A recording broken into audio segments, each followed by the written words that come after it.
Okay, this is Block 9, the Liberal Establishment, Section 3, the Great Society, with the section of the Department of Transportation.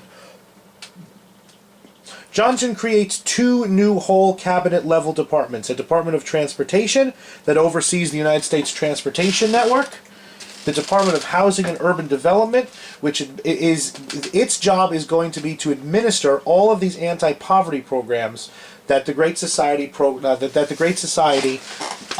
going to pass. That the Great Society Congress was going to pass. These war on poverty programs would be administered by a new cabinet-level position called the Secretary, or the Department of Housing and Urban Development, led by a Secretary of Housing and Urban Development.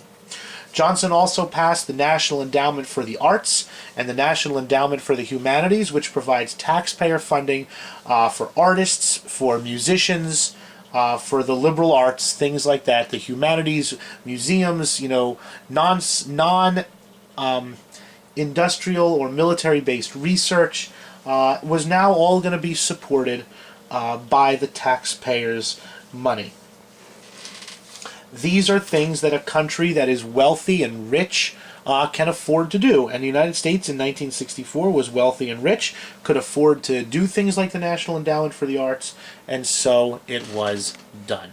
Critics, of course, I'm sure you can figure out, had a field day saying that, taxpayer money should not be going to support artists. Artists should be able to sell their work if they want to make a living.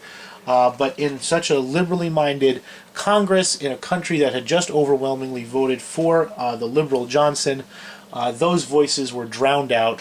Goldwater, the champion of conservatism, had been decisively defeated, and those voices were not heeded. They were ignored, and we have a National Endowment for the Arts and Humanities to this very day.